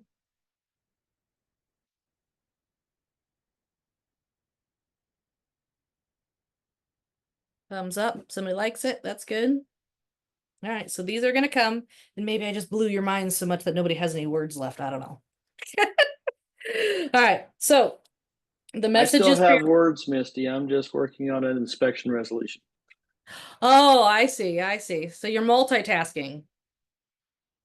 I'm a coach too. I get that. I get that. My phone's over here blowing up with questions and things that I'm just trying to ignore. So, all right. So the messages for your 36 touches should do two things. So when you are creating your list and you're filling that out, Michael, and those squares and all of the things, it should do two things. One, build your connection to the contact by getting to know their needs and wants, right? So when you're having those conversations and those emails and you want to get to know them better. And two, elicit a response from the contact that puts you into a dialogue with them as quickly as possible, right? So when you're doing your social media, hey, I'm out riding my motorcycle. Who else loves motorcycles, right? You're asking them something. You're trying to elicit a response to get them to converse with you versus just throwing information. So when you're sending those mailers or having those phone calls, some sort of question, some sort of reaction to come back, right? So I like it, but unsure what to do for emails and mailers. Google. Go on Pinterest if you're looking for mailers and things. Google Buffini. There's also a company called Keeping Current Matters. If you've seen that, I believe they have a free 14-day trial that has a lot of different graphics and things that you can use for content to use that is not necessarily stats and it's different marketing materials and things. See if your lenders or your other vendor partners have things that you can use as materials as well. So when you're creating these materials, whatever it is you use, whether you buy them, use AI, that's a good suggestion. If you buy them or if you are creating them yourself, they should do two things. Build the relationship. So you want to make sure that they know that you care about them. So you're helping them or you're asking questions about them, those types of things. And then you want them to respond somehow, especially the more passive mailer type stuff or the emails, you want them to respond. Hey, what you doing next week for coffee? Or how's whatever it is, should be some sort of question to get them to respond, right? Does anybody remember the 6 connection questions from previous Ignite sessions? Maybe. Well, that's good because I have them. I have them. You don't have to run them, go find them, Michael. I have them. All right, the 6 connection questions. 1, who are they, right? What are they doing? Are they church-going people? Did they go to Easter? Are you a church-going person where you go to Easter, like Easter, going to Easter, church on Sunday of Easter, right? Are they doing egg hunts? Are they doing that? Maybe they're Jewish and they're celebrating Hanukkah. Who are they? Learn about them so that you know what to do. What do they want or need to do, right? So what do they want? Do they want to buy a lake house? We live really close to the Lake of the Ozarks. Sometimes people will talk about, hey, my kids are graduating college. We can go finally get that house down to the Lake of the Ozarks. Great. Let me refer you to my favorite agent down at the Lake of the Ozarks, right? But you're paying attention because, again, you're talking about that recreations and dreams, right? So these are the questions. So what do they want or what do they do? Or what do they need to do, right? They want a house at the Lake of the Ozarks. Great. I'm thinking ahead. Now I'm going to connect them, right? Where do they want or need to do it? Do they need to do it here? Do they need to do it there? Are they getting transferred to Chicago? When do they need or want it? Are they moving now to Chicago? Are they staying for their son's senior year for 18 months and then calling up their agent, 18 months later with no response? Maybe. I don't know. Right? How do they plan to do it? What is their goals? Maybe they're an investor, or maybe they don't know how. Are you well versed in knowing how to coach them into investment properties? Our office has an investment group to learn those things. They do a lot of hard money loans amongst themselves. So if they're looking to invest in properties or buy Airbnbs down at the Lake of the Ozarks, maybe that's something that you need to learn about to help them, right? So what is the plan and how do they plan to do whatever it is that they need to do, right? So these are some questions to help get you to the next part of it. Does anybody remember what that MOFR is? It's an acronym for MOFR. Make offer for immediate response. So that's one of the things you want to have in those contact, like the conversations, whether it's the mailers, the emails, some sort of connection with them. You want to make an offer for an immediate response. Inviting them to an event, you need them to RSVP. You're making an offer to come to an event, you need to RSVP, right? You're doing a pie party. Anybody do pie parties? Is that just a here thing? Do you guys do pie parties other places? Oh, you guys are missing the boat. No, we just did one March 14th for Pi Day. Okay. We do a lot of them around here over Thanksgiving and Christmas time. Like our office is full of pie the week of Thanksgiving. It's crazy. So it's kind of a reverse pop by. But go ahead, Adam. Oh, I was just gonna say, so we played on that exact same thing of doing Pi Day, but we made it as 314 as the start of pi the number, and we just changed the wording a little bit, and it's a fun event. Originally, that came from a Buffini event, by the way. That was a Buffini thing originally. So a pie day. So it's a reverse pot buy. So you market it just like it's an event. Hey, save the date. You know, we're going to give away pies on such and such day. Check, you know, let us know if you want apple or pumpkin. Whatever, right? It doesn't have to be those, but just for example purposes, right? So then they have to respond and tell you what they want, because that means they're coming, right? And then you just stay still. They come to you and pick up the pie, and you get to hang out and socialize with them while they do it, right? I've had people recently doing them like over 4th of July for like, they'll do like apple pie type thing for what is it, America's Pie or whatever. They'll do like apple pie or whatever. So it's an event, but they're coming to you. So instead of you popping by them, they're coming to you, right?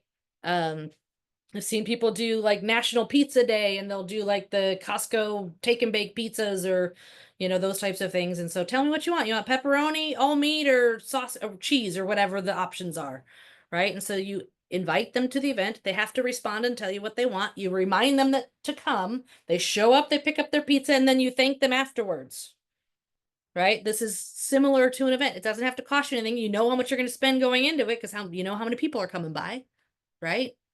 There's different ways of doing things. If you're going to do a bulk pie or pizza or whatever, call Costco ahead of time. Don't expect to show up the day of and buy it all. It's probably not going to be enough. So, but make sure you make a plan with them a couple weeks ahead of time. But there's different ways to do those events that they come to you. You don't have to go to them. So Michael's That got something sounds to say. like a You want story. Huh? So that sounds like a story. Yeah. Yeah. I've seen people try to just show, well, they always have a lot of pies sitting around. Well, when you've got 500 agents all going to do the same thing at the same day, at the same time, they run out of pies. One of our Costco's actually said they weren't doing pre-orders for pies this year, so agents were scrambling at Thanksgiving. They were trying to find other places that would do them. It was a big mess because they were just like, we can't handle all the agents that want to do them. It's a big thing in our area. That's why I asked if other areas do them, because it's a big thing around here. And if they're not doing them in your area and you want more information, let me know and I will give you more information, because then you can be really unique. Here, hey Olivia, will you put my email and phone number in the chat so that people that don't know me know how to get a hold of me and they can ask me questions later or whatever? Yes. Thank you. So yeah, so create that direct offer, right? You want them to contact you. So make an offer for immediate response, something that's going to get them to respond to you. Okay. Oh, there you go. So similar to these here, it's like, this awesome house just came on the market. I'm not sure if you are looking to move soon. It just made me think of you. Let me know if you'd like more information. Interest rates are the lowest ever. If you're considering buying now, thinking about refinancing, I can put you in touch with the lenders who can work with you, right? You're offering a service. You're offering to get them in touch with somebody. You're offering them the response. Do you know any about the prices of the homes in your neighborhood or any of the or other areas of the town, right? You're asking them like questions in the process of this. You're offering information, but you're also asking for questions, right? Yes. And Olivia's got my email and phone number. If you want more information on like pie events and whatever, let me know and I'll see if I can help you figure that out. We can do that outside of this, because I don't want to spend all day there. So, all right. So now is the develop your 36 touch plan. I believe there is a sheet in your participant guide to help you with that. However, I will be sending you those other things outside of this. All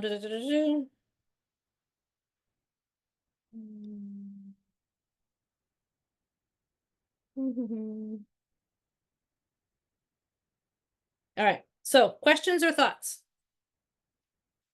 I feel like I'm talking and you guys aren't talking back very much. Well, except for you, Mike. You talk a lot. That's normal. This is a quiet group. Yeah. Yeah, that's what Alana said when she was letting me into the room to begin with, was that this is a quiet group. So, all right. So, does everybody know introverts? Yeah, soaking it all in. Does everybody know that depending on your phone that you can delay a message on your text messages?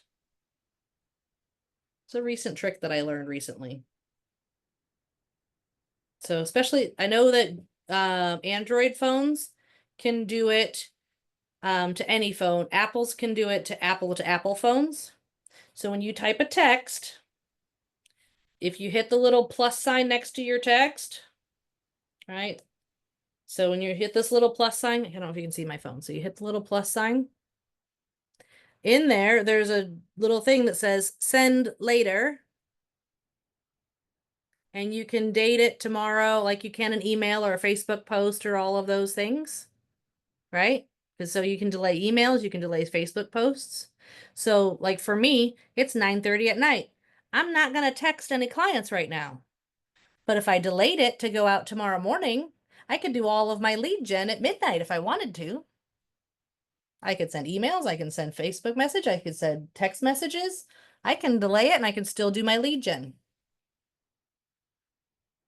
So here's my challenge. I'm going to give you a couple of minutes. I want you to delay text depending on where you're at. I mean, if it's only 6 o'clock where you are, that's fine. But I'm going to ask you to text 10 people and delay the message till tomorrow morning. Or to a time when you're going to actually be able to respond back. So if it's tomorrow afternoon or whatever that time is. But I want you to write the text now that we're all here at whatever time it is. And I want you to do 10 texts or messages, emails, Facebook posts, something to generate a conversation. And I want you to include some sort of a mofer. So some sort of, hey, I was thinking of you. What's going on in your world? You got any kids graduating this month? You got any, whatever it is, right? Some sort of two-way send a message that's going to create a reaction and a response. So a Facebook post, it could be a text message with a delay. It could be an email with a delay. Something that's not going to be disrupting, but something that's going to create a response. So I'm going to give you a couple of minutes. And then I'm going to see, and then I want to hear what everybody did. And I want you to delay them. I don't want you to send it right now. I want you to delay it. Misty, this is so cool. I can't hear you. Oh,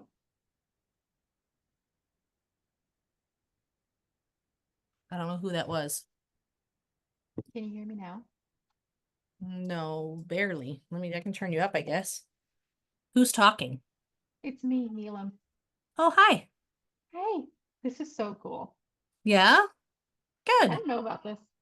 I And just thought, learned oh, it. having an Android is so cool because it's better than iPhones or whatever they say. Yeah. There's I just learned it recently and I think it's brilliant. So Griffin Johns, if I don't know, those of you that are in my Mhm. office, you probably know who Griffin is, but Griffin and I were having a conversation a couple of months ago about our ADHD group, and we were talking about how being ADHD, we end up late at night. And he's like, well, yeah. He's like, and he's like, and I just learned this, and I've started doing all my lead gen at midnight through text message. He's like, I send everything that I'm thinking of that's keeping me awake at night at midnight, delay it for the next day, and then all of a sudden they're contacting me, and I don't have to think about it at 9 a.m.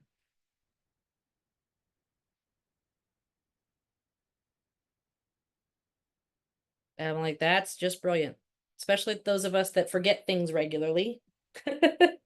You I'm in know, the same boat with you, Misty. I have a little touch of ADHD also.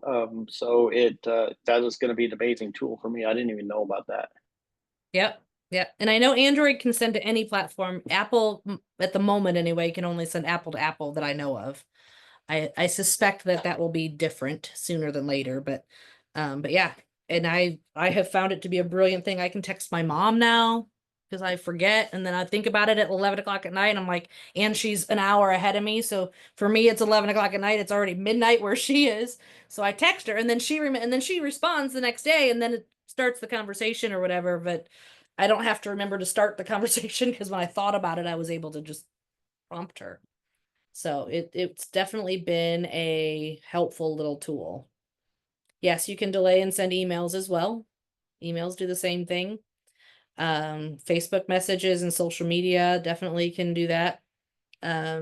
Delay them for the next day. So yeah, I am a fan of, if it's top of mind right now and I have time, I'm gonna send it tomorrow. So.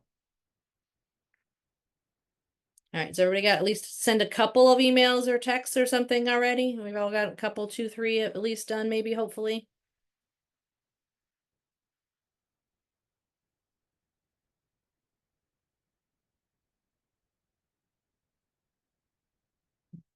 I can see Neelam working. All right.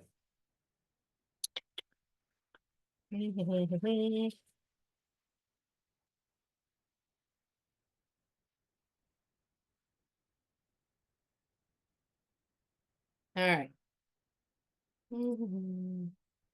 Goal setting to the now. Let's move on while we've got people sending their text messages and things. So if you have 200 contacts in your database and you're following a 36 touch, your DTD2 system, how many touches is that a year?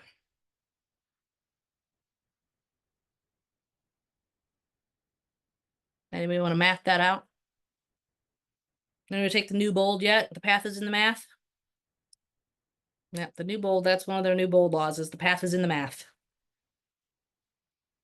Yeah, that's 7,200 touches in a year. So if you've got 200 people in your database, 36 touches a year, that's 7,200 touches, which might feel exciting and it might be overwhelming, just depending on who you are.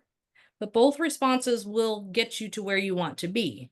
But if you break it down, and if you've, has everybody read the One Thing book? Yes, if you have not read the One Thing book, read the One Thing book by Gary Keller, and Jay Papasan. This is a huge deal. What is the one thing that you can do right now that's going to make everything else in your life easier, or everything else today easier, or everything else in your lead generation, right? So what is that one thing you can do right now, right? So if you focus on the 7,200 touches, for example, and you're focusing on those only, break that down by 52 weeks a year or 48 weeks if you're taking vacation time, right? Divide that out. Now, how many people does that mean you got to touch every week? It's a little less daunting. Break that down by day. How many touches do you have to make in a day? Guess what? Some of them are going to be the same, right? Your bulk emails, your bulk mailers, you're going to touch everybody in your database at once. So that's really, you're taking those 200, 400 touches a month out, right? So you're taking 400 times 12. I'm going to math that, right? Because if you're doing a bulk email to all of your 200 people and you're doing a bulk mailer to all your 200 people, that's 400 touches out of that 7,200 touches a month. So you're taking 48 touches out of your, so then if you have 7,200 touches, then you've only got 2,400 touches left of the personal touches. The emails, the mailers, the emails, the notes, and the phone calls. And you take those and you divide it by 12, that's 200 touches a month. Because again, you're touching everybody in your database once a month. Divide that by 4. That's 50 a week. And you divide that by 3, that's only 16.6. So that's only 16.6 people you actually have to pick up the phone and call every week on average. Again, if you have 200 people in your database, right? We're using generic numbers, but you can literally say to yourself, I only have to call 16.6 people every week. Because if you divided it out evenly, because there's 3 touches in a week, I see your brain is churning, Michael. I can see your brain churning out there, right? So if I'm talking to 200 people every month, and whether it's a phone call, an email, or a handwritten note, you divide that by 4, that's 50 a week in 3 different fashions. So you take the 50 and you divide it by 3. So it's 16.7 phone calls I actually have to talk to people a week. Not as scary as it sounds, right? You can figure, so when you get that sheet in your email, you can write how many people are in that category each week so that you just know, okay, there's 20 people in my D&Es, or there's 15 people in my B&O, or whatever that is. So you know, I only have to make these many phone calls. I have to talk to these many people. Right? breaks it down and makes a system, makes your life a whole lot easier and a whole lot less scary when you're trying to think of, I got to call my entire database. Little baby steps. What's the one thing I have to call 17 people this week? That's my one thing. And then I have to email 17 people. That's my next one thing. Once my first one thing is done, I have to write a handwritten note to the next 17 people. Focus on your one thing. What is my one thing? Right?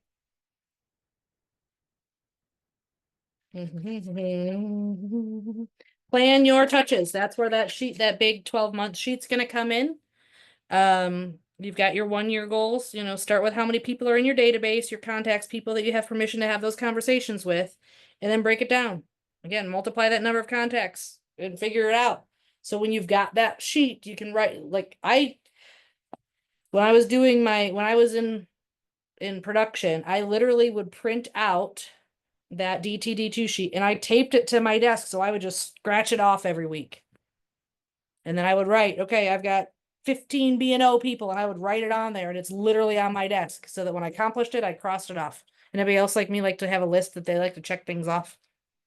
I hear that's an ADHD thing, that I literally will write things on my list just so I can cross it off that I did it. Even though it wasn't on my list to start with, but it's on my list now. Because I'm going to cross it off. I accomplished something, whether it was there or not, I did it. So I write That's it. the best part about That's the best part about ADHD is you can just write it on the list so you can cross it out once you remember that, and you've already got it done. Yep, it fills that dopamine of that I accomplished something, right? Whether it was on my list to remember or not, I did it, so it gets crossed off, right? So I left it on I had it taped on my desk so I could cross it off. All right, I called these people, I talked to these people, I wrote these notes, I did whatever that is. So keeping it in front of you regularly so that you can keep track of what you're doing and who you're talking to, right?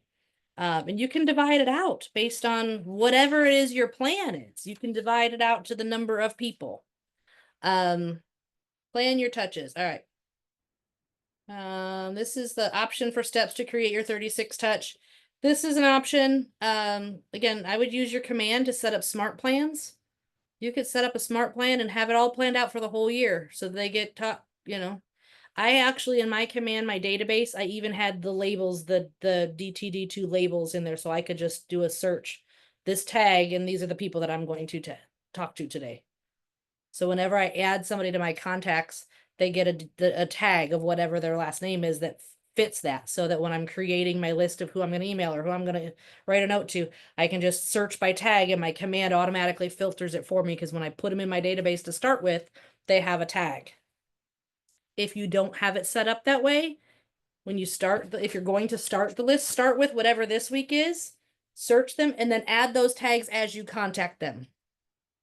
Then you don't have to try to take over your entire database in a day, because I don't want you down that rabbit hole of going down however many thousands of people you have in your database. Just do the ones that meet that tag and tag them as you go. In 3 months, you'll have everybody tagged. Actually, within a month, because you'll do it you'll have all your things. So you'll get to everybody within the month, right? But if you try to say, oh, I got to have everybody tagged so I can filter them, you're going to end up down a rabbit hole, and then you're not actually going to take action in contacting them. So the goal is to contact them, right? So I keep mine very simple, and there's a smart plan in command that is just called quarterly touches. And you can stagger start it when you're setting it up, to where you select the amount of contacts that you put in that you're willing to call that day. So say you want to do 5 contacts a day, 10 contacts a day, you just change that number as you're setting it up, and then it will bring it up on your tasks. So when you log into your dashboard, you go to tasks of what you need to do that day. It is already there, and it has already picked people for you. It takes all the thinking out of it. You just have to dial, which you can also do right out of the app. So they've made it very, very easy for us. Yep. Yeah, there it is. Quarterly call plan. It's literally in the slide in the smart plans thing. Quarterly call plan. Right? There are so many things and tools that we have at our fingertips with command. I know it's overwhelming. I don't know how long everybody's been in business, but I was in business when they started command, and when we went from this program called eEdge into Command. It's still overwhelming. I've been doing this since the Command started. It's still so much in there that I don't know.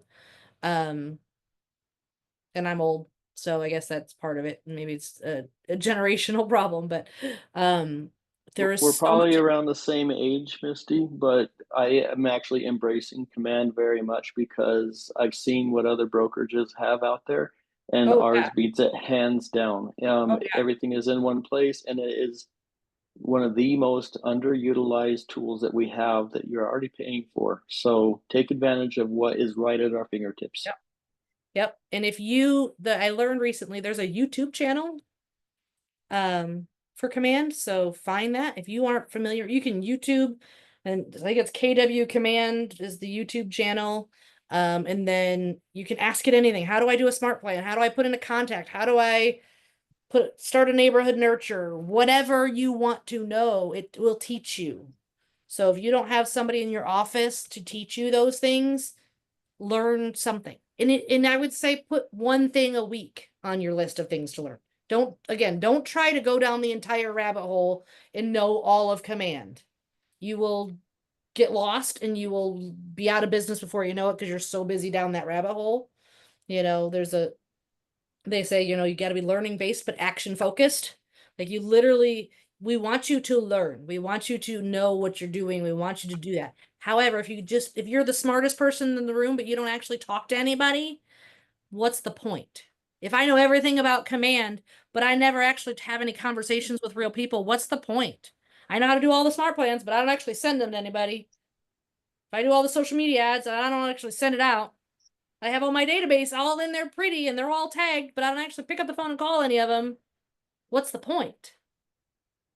Right? So don't get yourself down a rabbit hole of, I want to learn everything right now, or I want to learn all of this system. I can guarantee you there's very few people in this company anywhere that know all of Command. If anybody. Maybe the designers and the developers, realistically. There are very few people that know all of Command. Similarly to the lead generation strategies, right? Pick one thing, get really good at it. Get really good at smart plans. Get really good at getting your database filled in. Do one thing. And once you've got that really well, then pick another thing and learn that piece of Command. Because there are so many tools that you have access to that it can be very overwhelming. And I think somebody said that there's a lot of your newer agents. It's extremely overwhelming when you're new. Don't get yourself down that rabbit hole. Focus on one part. What do I need to know now?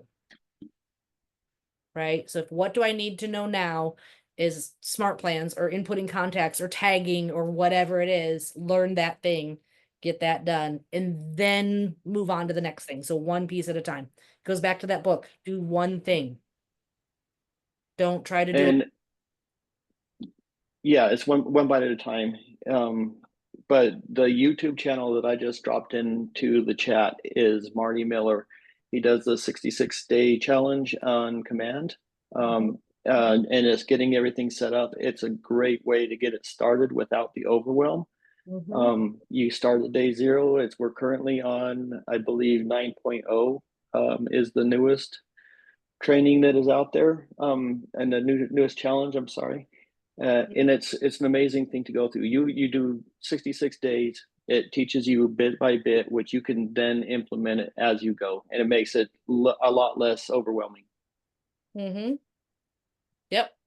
All right, we're running low on time. I'm going to scroll to the QR code part. There's that part for you to scan and review me and all of that for the KW reviews. And then what's Kickstart? Agent Kickstart is an online platform with training programs.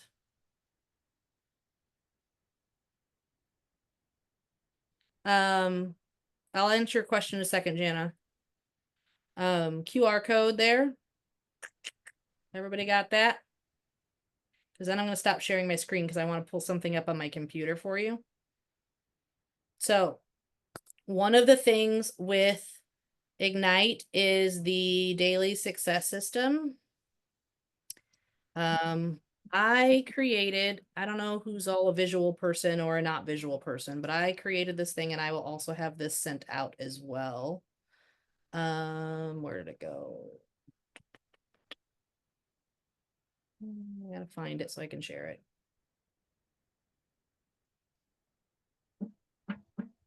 All right, where is it?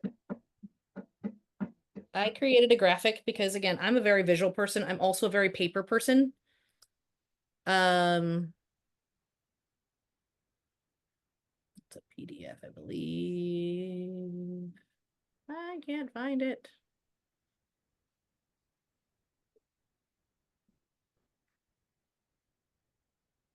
Thought I had it pulled up, but I apparently did not.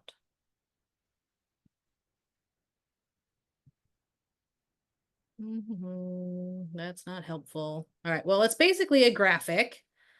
If I find it, I will send it out.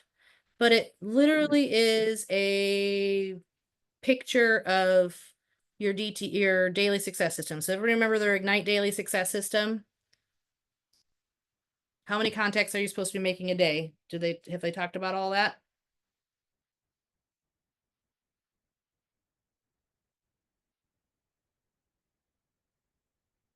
20.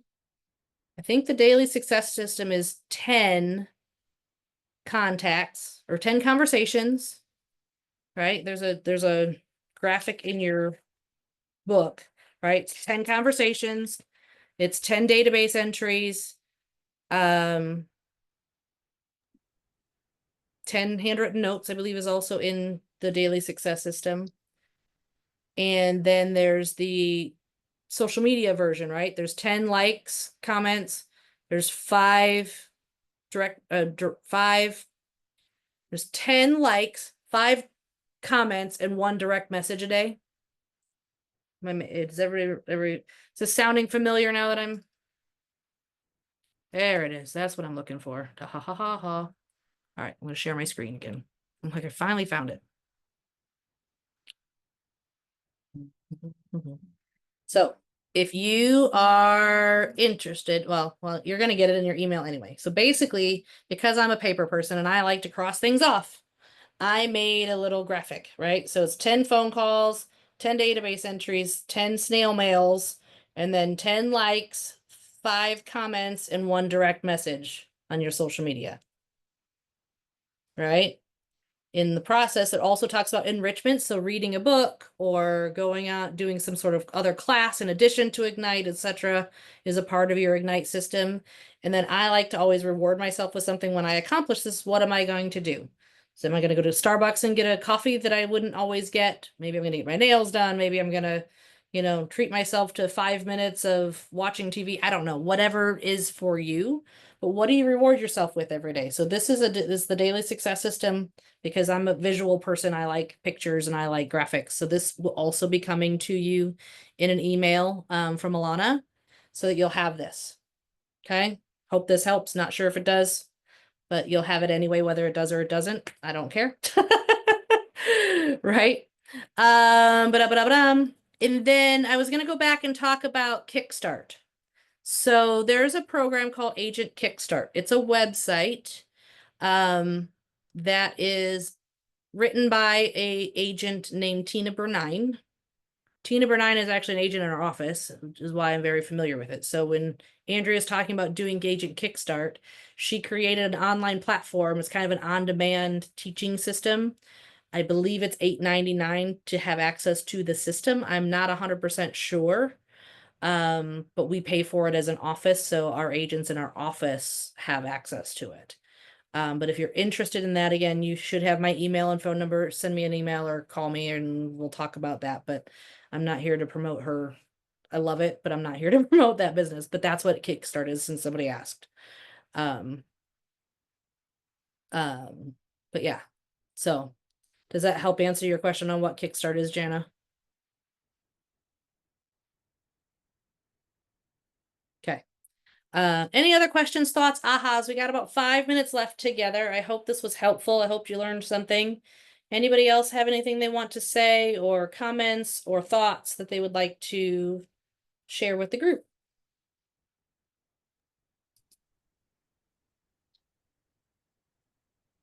Go ahead, Michael. I see you unmuted. Yeah.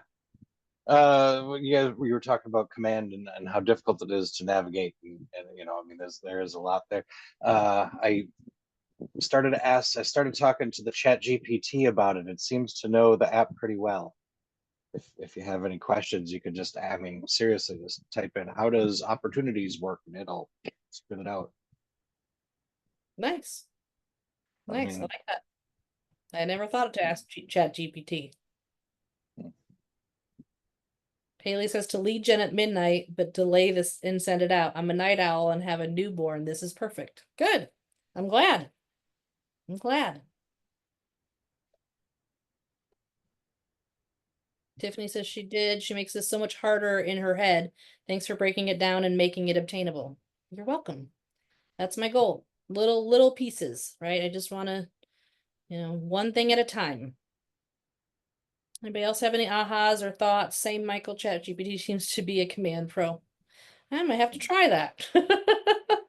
I have technology challenges in general, so me and ChatGPT get in fights sometimes. Whenever I ask it, it gives me things that I didn't actually ask for, and I'm like, I don't know why you gave me that. But any other thoughts or comments? I have missed it, but do we need to send our email to you to get your documents you showed us? No, the documents I showed you, I have sent to Alana, and she's going to send them out. I don't know when. I suspect hopefully soon, because she says she has some things she needs to send out yesterday, or that she was supposed to send out when she taught last. But if you go in, I'm going to put my email in if you want them faster, I will send them out tomorrow so you can email me. If you have other questions for me about any of these things, we talked about like the pie parties or those things too. Here's my phone number if you want to text me or whatever. I will tell you that I don't always answer my texts at 10 o'clock at night, but and I am on Central Time, so keep that in mind too. When you text me, I'm in Central Time, so if you start texting me and it's 9 o'clock your time, it's probably midnight my time. So keep that in mind. But yes, you can email. I will send them out in the morning if I get an email from you. Otherwise, I've sent them to Alana and she's supposed to send them out. So you'll get them when she sends them. But any other thoughts? The delayed text messages are great. Yeah, it's changed my world, I know, because I just learned it, I don't know, 6 weeks ago or so, and it's definitely changed my world. So I just want to say that even if you can't do the 10 messages a day, 10 calls a day, don't feel like you have to. That's what we want to get to have a successful, sustainable business. If your number is 1 call a day, make that 1 call a day, but do it with intent and purpose every single time you do it. And then it will build. You'll be like, well, okay, that wasn't so bad. Well, maybe I can make 2 calls today. And you can do that in the spare. It's not going to be a 20-minute conversation. Sometimes it's just leaving a voicemail, and you make a contact and you say, hey man, I'm thinking of you guys. If you're around, let me catch up with you, and I'd love to talk, or anything like that. And you leave that voicemail, hopefully better and more eloquently than I just said, but you leave a voicemail and they'll get back to you. And you don't have to meet these numbers right away. This is what we're building, but we need to start with 1. And so try that first phone call. I don't care if you guys call me for that first phone call. We'll role play. We'll play it. We'll figure it out. But I always called my mom first. That was always my first call, was to my mom. Yeah, Get over the phone phobia. Make sure it's mom, not dad, though, because dad will say, what are you doing? I don't want to buy a house. Yeah. So, but yeah, it helps you give whatever it takes to get over that phone phobia. And that's part of why when we talked about the DTD2 system is breaking it down to how many calls that is a week to get everybody covered. It may not be 10 for you, depending on what's in your database, right? So yeah, I absolutely agree, Adam. Just do something. And the key is to do something and to build something, right? Consistently.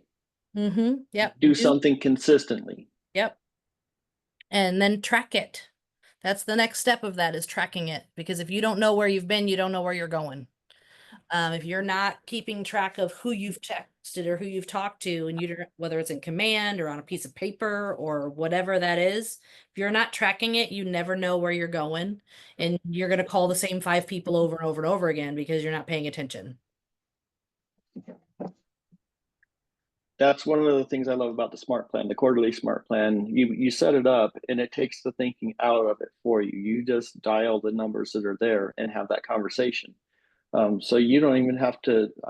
I'm not a smart guy, so I have to have all these systems and checks in place. So it tells me who I'm supposed to call. Otherwise, I will get busy and I'll forget who I called. I forget where I wrote it down. I don't know what note I just scratched and where I put it, and then I have to decipher my own writing, which sometimes is very bad. And you're just starting over. To keep it on track and stay consistent, if you implement what we have in our hands right here, command, that quarterly plan, break it down to, if set it to 1 call a day if that's what you need, but get started and make that 1 call a day. You get to check it off that checklist. You can make a note when you do that.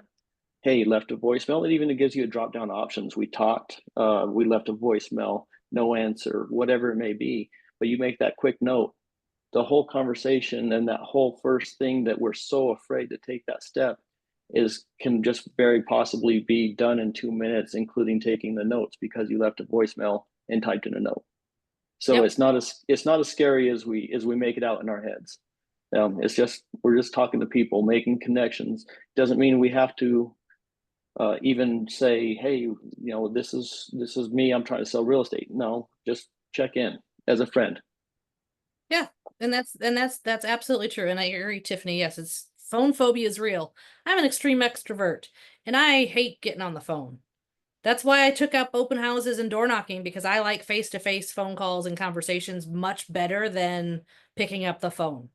I would rather walk 5 miles and knock on doors than pick up the phone and call one person, quite frankly. Doesn't mean I didn't and couldn't, but it meant that was like, that's why I liked events and I liked open houses and I liked things, because it gave me a purpose to call, right? Because otherwise I picked up the phone. Hi, this is Misty, and I don't know if you want to buy or sell real estate, but I don't think you want to talk to me. So anyway, bye. And that was my conversation. Not very effective lead generation strategy, I promise you. Right? However, if I was calling about something that was exciting to me, like an open house or an event or something else, it was easy to say, hey, we've got this great thing happening. You know, hope you can make it. Was an easier way to make that phone call.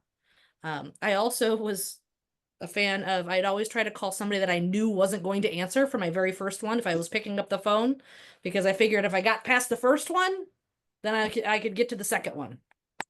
That was my other little strategy when it came to picking up the phone. Was literally like pick up the phone with the hope that nobody's actually going to answer. So whoever I knew wasn't going to ever answer, like the lady that never called me back after 18 months, she was a great first phone call because she never picked up the phone. So I could call her and, you know, keep in touch. And then by the second one, I was like, wow, that wasn't so hard. I actually dialed the numbers. I left a voicemail. It wasn't as difficult as I thought it was going to be. Now I can move on to the next one. So just something to think about. Something to set yourself up for success, whatever that is. If that's picking up, I would knock on the door that looked like the house was empty. That was always my other get over that phobia for door knocking, is I would knock on the door that looked like nobody's home. Because once I did the first one, the second one was a whole lot easier. So just kept And up my random that's the other strategy. thing.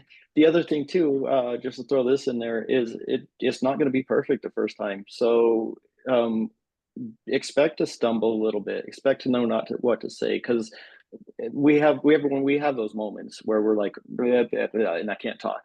But if you make that phone call, then you can fine tune it on the next one. We're going to make mistakes. We correct it. We just keep making, and we fine tune it as we go. Real estate is an ever evolving process of changing your listing presentation because your strategies have changed. You changed how you talk to people, the conversations you have, the people you're having conversations with. So it is an ever evolving thing. So don't let that all scare you. Start something now so you have a solid system in place and you can keep up with all that. Yep. All right, well, we are over our time. If you have any additional questions or things, feel free to text or email me. I'm around most of the time, so feel free to send that over. Otherwise, it was great being here with you guys tonight. Hopefully you learned a few things and got a few pointers and tips from me along the way. And I wish you all the best and good luck on your Ignite finishing, because you've got about a week and a half left, I think. So finish strong, guys. We'll see you later. Have a good night. Thanks, Misty. Thanks, Misty. You're welcome.